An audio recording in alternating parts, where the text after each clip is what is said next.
chapitre 8. Vous vous souvenez des paroles du Seigneur Jésus-Christ, quand il a parlé, avant de partir de ce monde, il a essayé d'avertir les gens qu'il y a une catastrophe qui s'en venait dans ce monde, aussi importante qui avait eu lieu des millénaires avant le déluge. Il a dit, car dans les jours qui précédèrent le déluge, les hommes mangeaient et buvaient, se mariaient et mariaient leurs enfants, jusqu'au jour où Noé entra dans l'arche. Ils ne se doutèrent de rien, jusqu'à ce que le déluge vienne et les emporte tous. Il en sera de même à l'avènement du Fils de l'homme. Dans Luc, les hommes mangeaient et buvaient, se mariaient et mariaient leurs enfants, jusqu'au jour où Noé entra dans l'arche. Le déluge vint et les firent tous périr. Il dit à l'avènement du Fils de l'homme, ça va être comme au déluge. Ça va venir d'une façon subite, sans avertissement. Et les hommes de ce monde, les femmes de ce monde, les enfants de ce monde, vont pas se douter de rien. Ici, il n'est pas en train de dire que c'était mal de se marier ou de marier leurs enfants. Il est en train de dire qu'ils se doutaient de rien. Hein? Ils se préparaient les noces comme si c'était pas être demain, mais ils ne se doutaient pas que la fin était proche. Dans 2 Pierre, s'il n'a pas épargné l'ancien monde, mais s'il a sauvé 8 personnes, dont Noé, ce prédicateur de la justice, lorsqu'il fit venir le déluge sur un monde d'impies, s'il a condamné à la destruction et résout ensemble les villes de Sodome et de Gomorrhe, les donnant comme exemple aux impies à venir.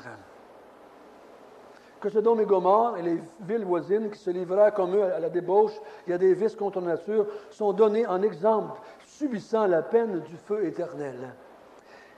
En théologie, on appelle ça des jugements partiels. Pour les amener à croire qu'il va y avoir un jugement dernier, Dieu a envoyé dans l'histoire de l'humanité des jugements partiels.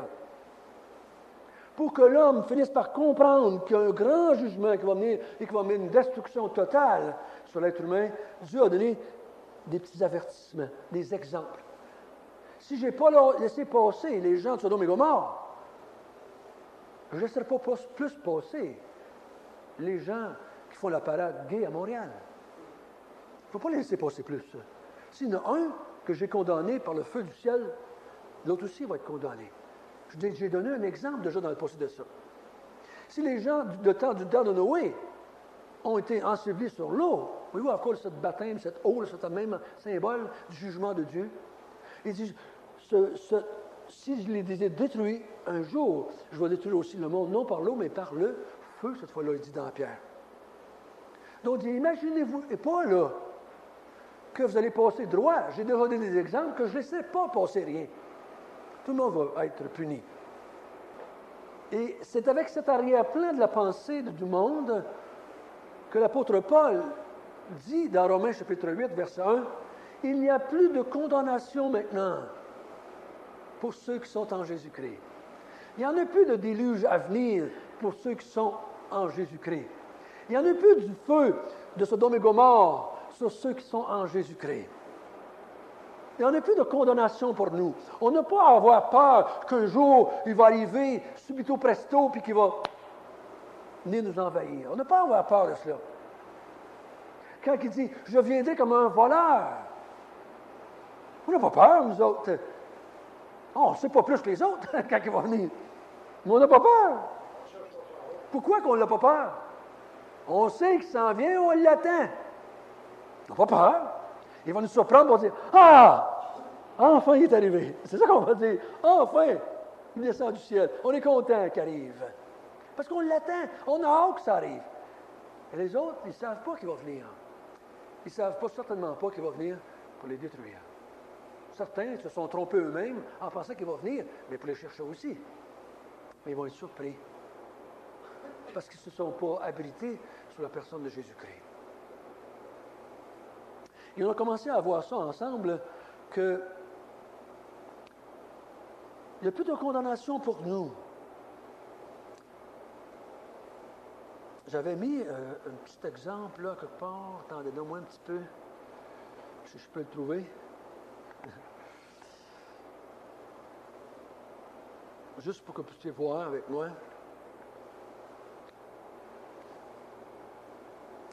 Il n'y a plus de condamnation pour ceux qui sont en Jésus-Christ. On a vu en premier, parce que nous avons été affranchis de la loi du péché et de la mort. On a vu ça du verset 2 jusqu'au verset 4. Ensuite, on a vu, parce que nous affectionnons les choses de l'Esprit. Ensuite, on a vu, parce que nous avons l'Esprit de Christ en nous. Ensuite, on a vu, parce que nous souffrons avec Christ. Et ce matin, nous allons voir, parce que tout concourt à notre bien. Et je vous en montrer un autre, mais je ne le montrerai pas parce qu'on n'aura pas le temps de le faire ce matin, je pense. Mais ce matin, nous allons, dans l'Épître aux Romains, commencer à lire, si vous voulez bien, au verset 27. 28, excusez. Mais pas aimé. Nous savons du reste que toute chose concourt au bien de ceux qui aiment Dieu, de ceux qui sont appelés selon son dessein. Car ceux qu'il a connus d'avance, il les a aussi prédestinés à être semblables à l'image de son Fils, afin que nous soyons le premier-né, afin que son Fils soit le premier-né de plusieurs frères. Et ceux qu'il a prédestinés, il les a aussi appelés. Et ceux qu'il a appelés, il les a aussi justifiés. Et ceux qu'il a justifiés, il les a aussi glorifiés. Personnellement,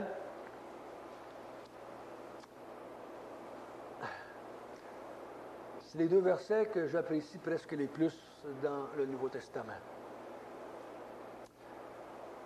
Quelle belle vérité!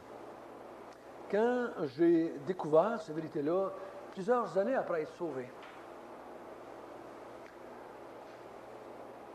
ça m'a donné une joie, je dirais, aussi grande que le jour que j'ai été sauvé.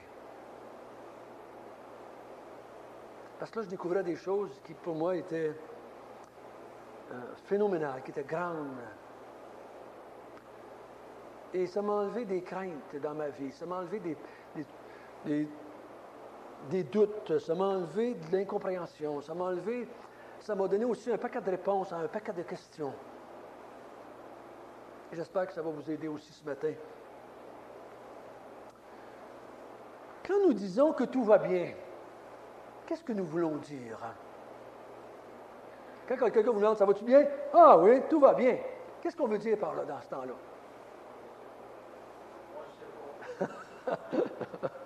Oui, il ne sait pas, lui. Bon, OK. Bon, mais là, répondez pas trop comme les chrétiens. Là. Alors, pensez comme un petit peu. Nous, on y pense de même. Oui, mais...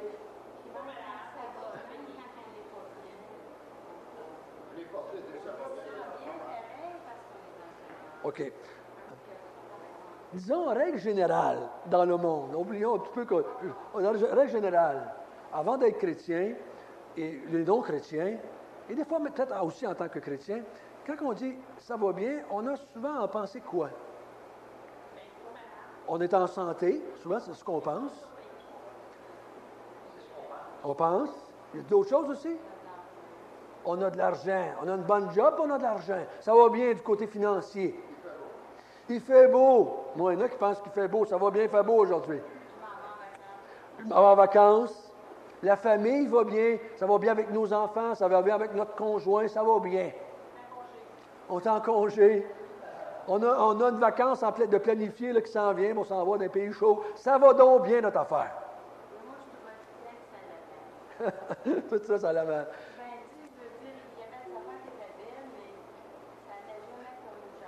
Quand on dit que ça va mal, mais c'est l'absence de ces choses-là qu'on a dit que ça va bien.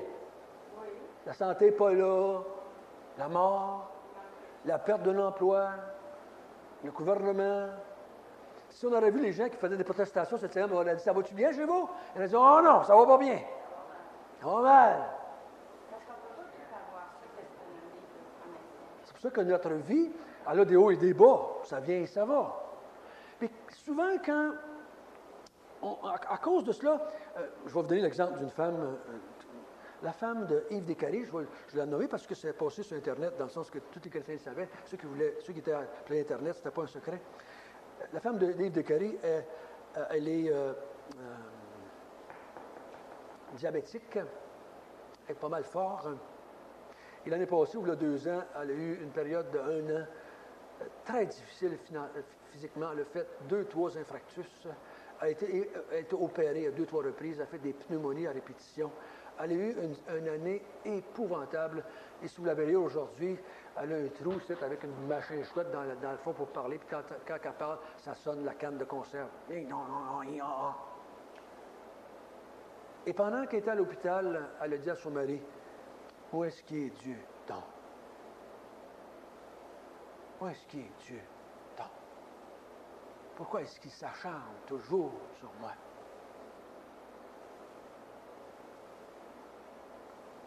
Vous savez, je dis tout le temps, chacun de nous, on a notre limite à la souffrance.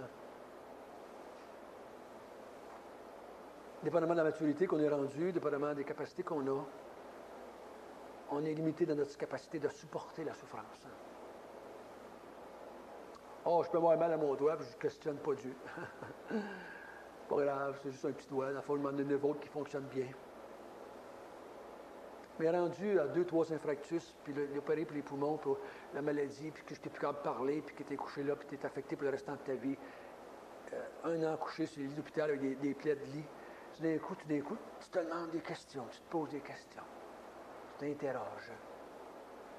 Et quand on lit la Bible, Job est un croyant. Hein? La Bible a dit quoi?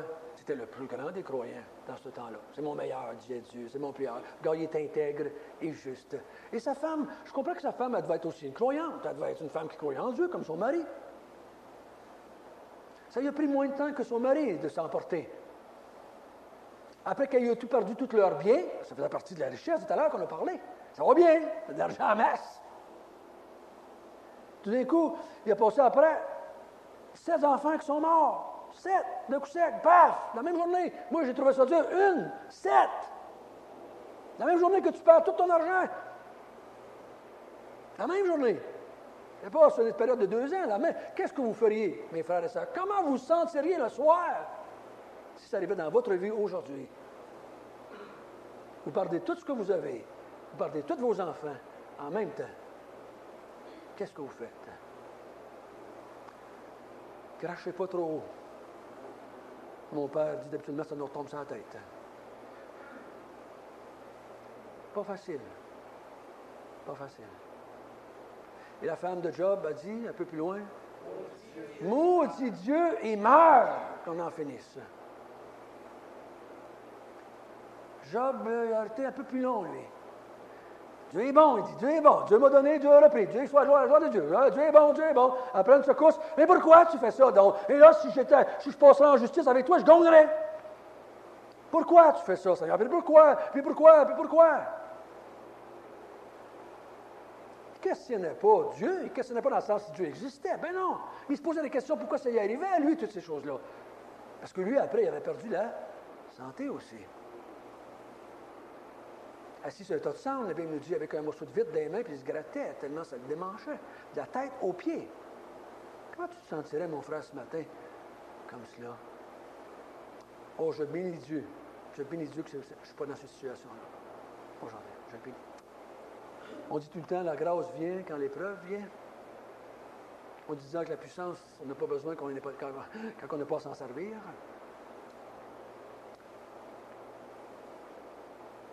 Souvent, quand on pense que tout concourt à notre bien, on veut dire tout concourt à notre bien-être. C'est ce qu'on pense. C'est ce qui est prêché dans bien les églises à travers le monde entier. Si tu es un croyant, Dieu va t'aider, ça va bien aller dans ta vie. Aux États-Unis, surtout, on prêche « healthy and wealthy ». Si tu es un bon croyant et si tu marches par la foi et si tu es saint dans ta conduite, tu vas être riche et tu vas être en santé. Dieu va te bénir. J'écoutais un homme cette semaine qui enseignait sur une émission de télévision en anglais et je pensais, c'est ce bonhomme-là, j'écoutais, puis je dis, ça parle de Dieu, quand ça parle de Dieu, j'écoute un petit bout. Puis là, il encourageait les gens à s'occuper des autres en premier. Mais le fond de l'histoire, c'est que si vous le faites, Dieu va vous bénir. Vous allez tout recevoir au centuple ce que vous avez donné. Donne 10 piastres, Dieu va t'en donner 1000. Tu vas voir. Mais n'aie pas peur. Marche avec la foi. Donne-en, puis il va t'en redonner.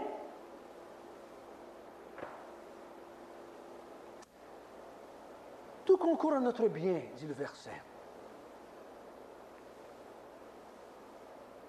Tout concourt à notre bien. Mais de quoi parle-t-il? De quoi parle-t-il? Et ce qu'on va voir ce matin, loin de lui la pensée de notre bien-être terrestre. Bien loin de ce verset-là. Bien loin. Aussi loin que la terre est loin des étoiles.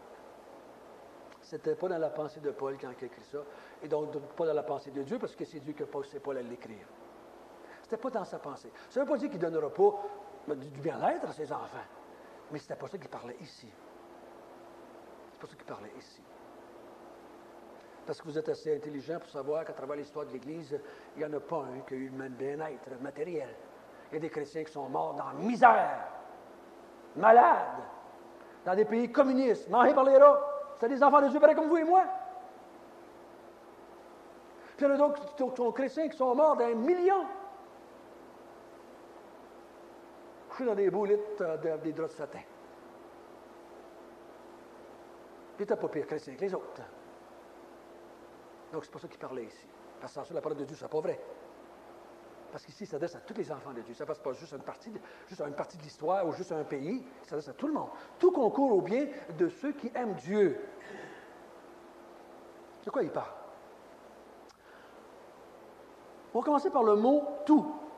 Vous savez ce qu'on va faire? C'est qu'on va juste prendre un mot par la fois pour regarder qu'est-ce que le mot veut dire tranquillement. Un qu'un mot à la fois. On n'ira pas loin. Vous imaginez, avec la grande gueule que j'ai, vous n'irez pas loin. On n'ira pas loin. Un mot à la fois, mes frères et sœurs. Un mot à la fois. Il y en a qui me disent que je parle trop. Bien, supportez-moi pour encore 20 minutes. Tout. Tout, ça veut dire... Non, tout veut dire... Tout veut dire tout. Tout veut dire tout. C'est pas juste les belles choses, c'est pas juste les bonnes choses, c'est pas juste les belles journées, c'est tout concours, tout. Et le mot ici, là, je vais vous lire des choses. Chacun, n'importe quel, l'entier, tout le monde, toute chose, chaque chose, de tout type, de toutes sortes de façons, tout. Tout ce qui vous arrive dans votre vie, tout ce qui passe dans votre vie, tout ce que vous contrôlez et que vous ne contrôlez pas, concourt à votre bien maintenant, que vous êtes parmi ceux qui aimaient Dieu. Tout. Le mot aussi, concours, c'est un mot pharmaceutique. Je ne sais pas si je vous ai déjà dit à quelques-uns d'entre vous. C'est un mot qui est employé en pharmacie. Et vous savez, en pharmacie, on fait des remèdes souvent avec des poisons. On prend les poisons, on les met ensemble, ça devient un remède. Si tu prenais individuellement chaque morceau, tu mourrais. Mais en les mettant ensemble, le pharmacien, qui dose tout bien comme il faut ses affaires, il fait un remède avec ça. Et c'est ce qu'un mot veut dire ici. Tout ce qui est bien et mal, tout ce qui est noir et blanc, Dieu va s'en servir dans ta vie pour faire concourir ça à ton bien. Mais si on les séparait, tu pouvais en mourir. Mais Dieu s'occupe, lui, de prendre tout ce qui t'entoure, dans l'entour de toi. Ta femme, ton mari, tes enfants, ton boss, ton gouvernement, tout ce qui arrive dans ta vie. Tous les moments où tu obéis, et je pourrais vous dire même, tous les péchés que vous faites. Il va les utiliser. Il ne veut pas que vous les fassiez, mais il va les utiliser pour votre bien. Vous ne pouvez pas savoir comment ça m'a soulagé de comprendre ça. Des années de ma vie, après une certaine période de temps, en étant vie chrétienne, j'ai arrêté et j'ai réalisé des choses. J'ai dit, oh, qu'est-ce que j'ai fait là? Et j'ai vu les conséquences de ce que j'avais fait sur mes propres enfants. Et dans ce verset-là, Dieu il dit, François, je vais me servir de ça pareil pour ton bien. Même tout le mal que tu as fait, je vais m'en servir pour ton bien. Puis je vais m'en servir dans la vie de tes enfants qui sont des chrétiens, pour leur faire du bien aussi. Dieu dit, j'ai la capacité de prendre ce que tu as fait et de faire du bien avec. Je suis fort, hein? J'ai la capacité de prendre le mal et de faire du bien avec. Mais ça, il y a juste Dieu qui peut faire ça. Nous, on prend du bien, puis on fait quoi avec? Du mal. Ça, c'est notre capacité. Alors, nous, on est bien forts pour ça. On est champions. On est bien champions avec ça. Mais lui, il est tellement fort qu'il peut prendre le mal et faire du bien avec. Il a même utilisé Satan dans toute sa force pour prendre Job ici. Il voulait emmener Job au point B. Et qui a utilisé pour le faire? Satan. Vous, il utilise même le roi du mal pour faire du bien à son enfant. Il utilise tout. Dans le tout ici, c'est tout le monde visible et invisible. Il utilise tout pour emmener ceux qui aiment où est-ce qu'ils veulent. Donc, quand vous faites des erreurs, je ne vous encourage pas en enfer, loin de là. Mais on peut, après avoir reconnu le mal qu'on a fait, demander pardon au Seigneur. Dire, Seigneur, je sais que dans ta bonté, dans ton amour, dans ta grâce, tu vas utiliser ça même pour mon bien.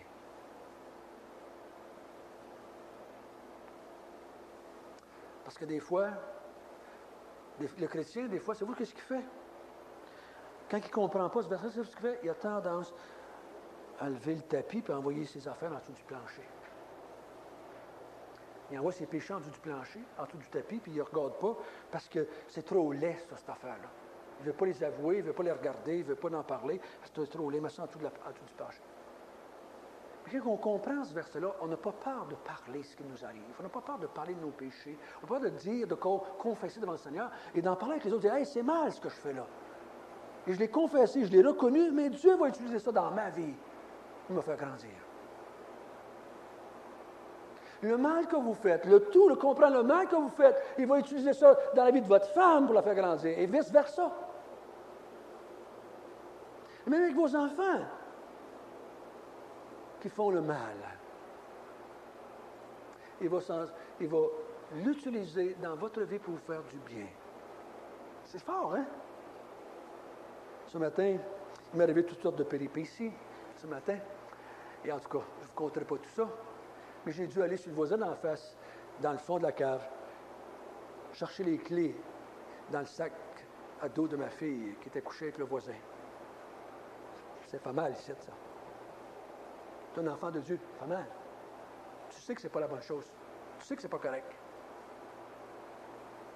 J'ai pris mes clés en remontant chez nous, parce que ça monte tout le temps. Dieu dit, je vais même faire concourir ça à ton bien, mon François. Même ça, je vais m'en servir pour te faire du bien. Et je me suis amené à l'église en chantant. Mais si tu n'avais pas ça, cette conviction-là, la vie serait pas mal noire. Pas mal noire. Tout concourt. Tout est arrangé. Tout est assemblé par Dieu. Dieu prend, c'est comme vos journées de votre vie sont de millions de morceaux de casse-tête. Et Dieu prend tous ces morceaux-là, il va les faire concourir à votre bien. Il va tous les placer, les engencer pour vous emmener là où lui veut vous emmener. Pas où vous voulez aller, mais où lui veut vous emmener. Puis Dieu soit loué que c'est lui qui nous conduit. Tout concourt à votre bien. Et là, le mot bien, là, hein? Tout concourt à votre bien. Bien. Ici, le mot bien, on pourrait le remplacer par le mot destin. Tout concourt à ce qui est devant vous. Tout concourt à ce qui va, à la destinée que vous avez.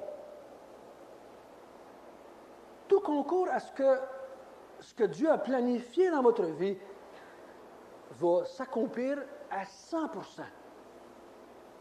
Ce que Dieu a commencé en nous, il va le terminer parfaitement. Mon petit gars, mon petit-fils était chez nous cette semaine, il m'a laissé un dessin, mais il n'était pas fini de colorier. Mais quand Dieu va remettre sa feuille, le dessin va être fini de colorier, je vous garantis. Dieu, quand il va nous présenter au Père, son épouse, elle va être parfaite, sans aucune tache. Parfaite. Tous ceux qui sont des enfants de Dieu ce matin ici, ça va être tout le monde pareil, sans exception. Parfait. Tout concourt au bien. Mais pas de tout le monde. Il y a une exception ici, hein? De tous ceux qui aiment le Seigneur. Pour les autres, c'est quoi? Tout concourt à leur malheur, à leur destruction, à leur condamnation. Tout ce qui arrive dans la vie de quelqu'un qui n'aime pas Dieu va le détruire.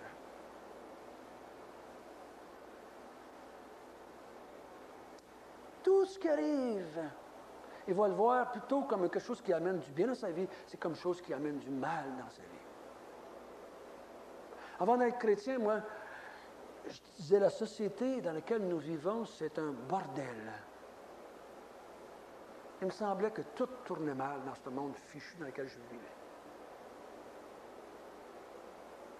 Puis, si vous écoutez les nouvelles, ça ne va pas très bien. Bon, ça ne s'est pas amélioré depuis 40 ans.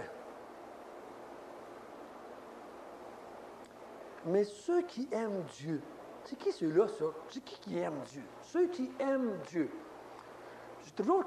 J'ai trouvé ça drôle qu'il n'emploie pas tous ceux qui croient en Dieu. Il a employé le mot tous ceux qui aiment Dieu.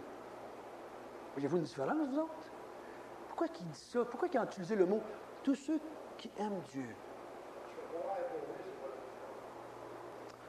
Retiens ça. Hein?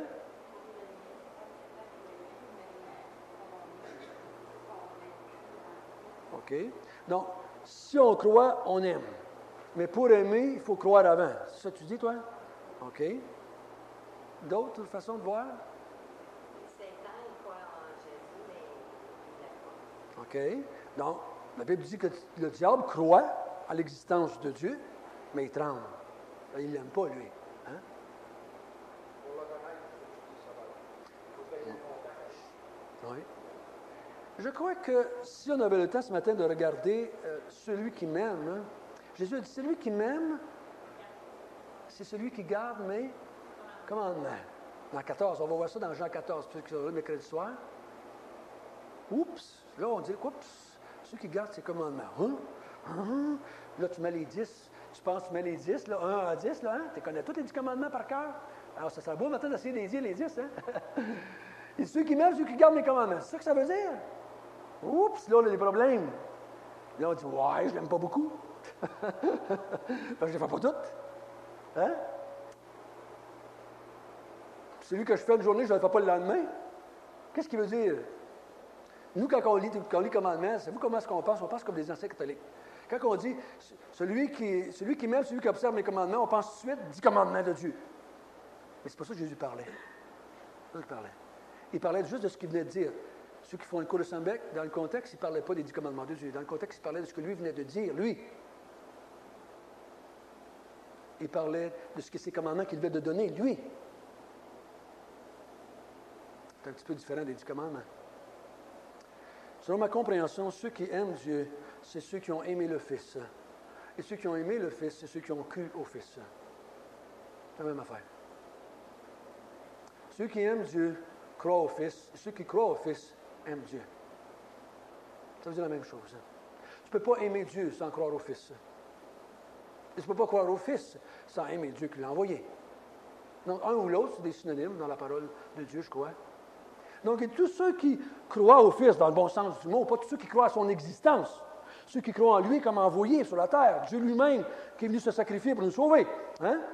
C'est ce que ça veut dire, là. Pas juste croire à l'existence, parce que la moitié de la population du globe croit à l'existence de Jésus. Mais ils ne le croient pas comme étant le sauveur du monde. Mais différent. Puis il y a une gang qui croit comme le sauveur du monde, mais ils ne croient pas qu'il est Dieu fait chair. Non, on peut pas, ça ne marche pas non plus. Donc, il dit tout concourt au bien de ceux qui aiment Dieu.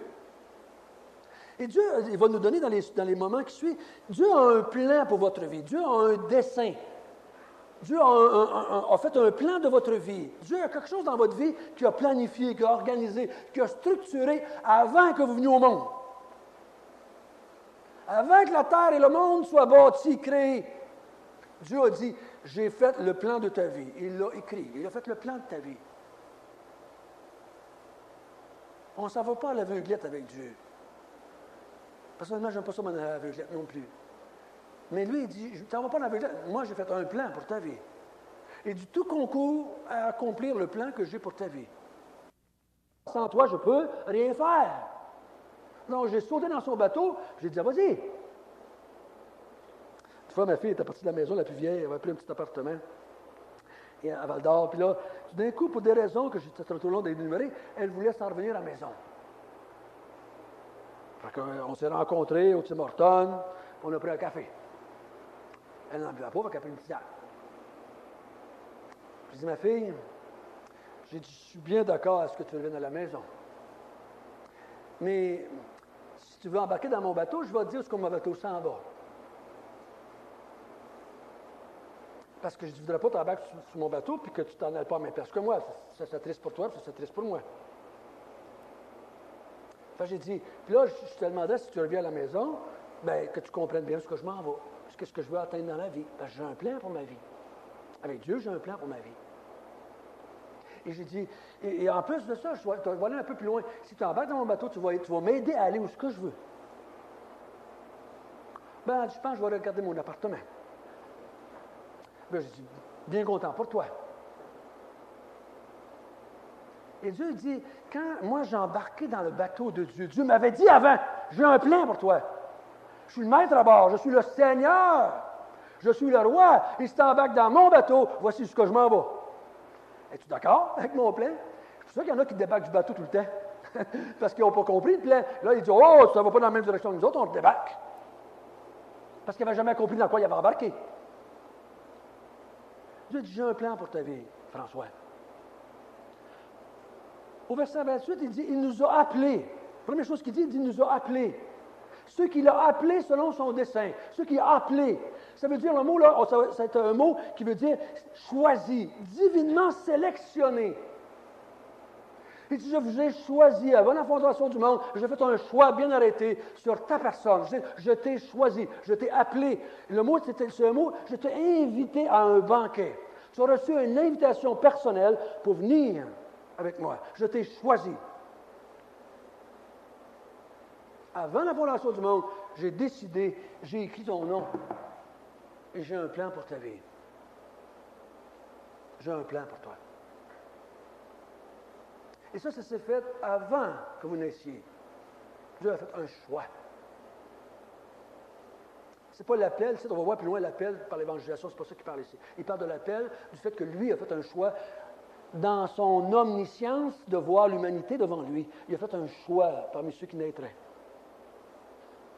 Il a fait un choix. Et là, on se pose beaucoup de questions là-dessus. Hein? Pourquoi il n'a pas choisi tout le monde? Pourquoi il a choisi moi, pas celui à côté de moi? Pas de réponse ici. Mais il dit ici que lui, ceux qui l'aiment, c'est ceux qu'il a choisis. Si vous l'aimez, c'est parce qu'il vous a choisi. Il ne vous a pas choisi parce que vous l'aimez. Vous l'aimez parce qu'il vous a choisi. Ne mettez pas ça à l'envers. Là. C'est très dramatique si on met ça à l'envers. Vous l'aimez parce qu'il vous avait choisi de toute éternité. Il dit, ça c'est mon premier pas. Je t'ai choisi avant que tu naisses au monde et j'avais un dessein pour toi. Comme il avait choisi Judas, comme il avait choisi David, comme il avait choisi Cyrus, comme il avait choisi Nabuchodonosor, comme il avait choisi Pharaon, il a fait des choix. En tant que souverain, en tant que roi et seigneur et créateur de la terre, il a fait des choix bien précis. Et deuxièmement, il dit, je t'ai connu d'avance au verset 29. Ceux que j'ai appelés, je les ai connus d'avance. Et le mot veut dire, là, connaître dans le sens de, je t'ai connu avant que tu viennes au monde. Je t'ai connu avant que tu fasses quoi que ce soit. Avant que tu fasses aucune action, je t'ai connu. Il va dire ça tout à l'heure de Isaïe et de Jacob dans le chapitre 9. J'ai haï Isaïe et j'ai aimé Jacob avant qu'il naisse. Je les ai connus. Le mot, c'est le mot prédestin. Prédestiné, prédestin. J'ai organisé ta vie, je t'ai choisi et t'ai connu d'avance, j'ai organisé d'avance ta vie. Ensuite, il dit au verset 29, je t'ai prédestiné. Ça veut dire que j'ai mis devant toi quelque chose jusqu'à la fin de l'éternité. Donc, votre chemin est déjà tracé. Le plan de Dieu est déjà fait. Vous, je ne sais pas ce que vous ne pouvez pas le changer. Vous ne pouvez pas le changer.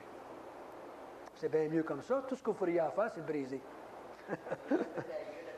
Vous êtes bien mieux de ne pas le changer.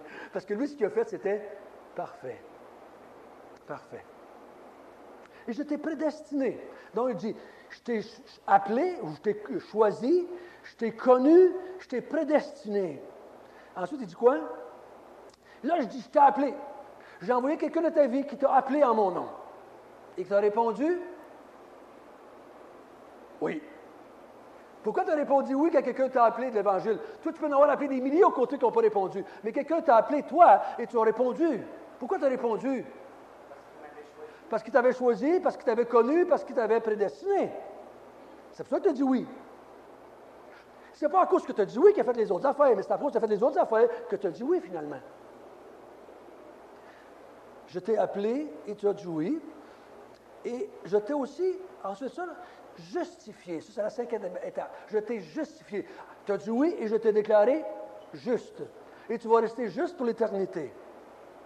Un chrétien, ça n'existe pas un chrétien injuste. Ça n'existe pas un chrétien infidèle. Faites attention quand vous dites, quand je suis infidèle, toi tu restes fidèle. Ça n'existe pas dans la Bible, un chrétien infidèle. Ça n'existe pas. Parce que le mot infidèle veut dire non-croyant. Infidei, qui veut dire, en latin, quelqu'un qui ne croit pas. Un chrétien est appelé dans la Bible fidèle. Il n'est pas appelé infidèle, il est appelé, et les fidèles de l'Église ne sont jamais appelés infidèles. Je suis certain que vous pensez à un verset, là, on en reparlera un autre jour, celle-là. Nous avons été justifiés pour l'éternité. Et enfin, il nous dit quoi? Je vais maintenant te glorifier. Ce qui veut dire, je vais t'emmener au ciel avec moi un jour, mais tu meurs. Ou par la résurrection, ou à la fin des temps, je vais t'emmener avec moi, je vais te glorifier, et tu vas t'assis à ma droite ou à ma gauche, peu importe la chaise que réservée, tu vas être avec moi dans le ciel, avec moi dans ma gloire. J'ai un dessin, 6 étapes, hein? 6 étapes. Et les 6 étapes, quand il y en a une qui est commencée, les 5 autres suivent. Tout le temps, sans exception aucune. Sans jamais aucune exception. Ce qui a commencé, il va le terminer. Dieu est formel là-dessus. Et notre destin, qu'est-ce qu'il dit au verset?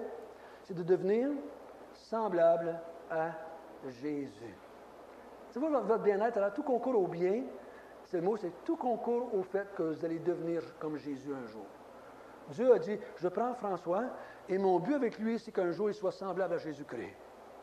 Et tout concourt dans ma vie, toutes les circonstances, tous les gens que je côtoie, tout ce que je fais de bien ou de mal, Dieu va l'utiliser pour qu'un jour, je sois comme Jésus. Fantastique. Fantastique. Il n'y a personne d'autre qui peut dire ça. Tous les autres vont dire, on va essayer.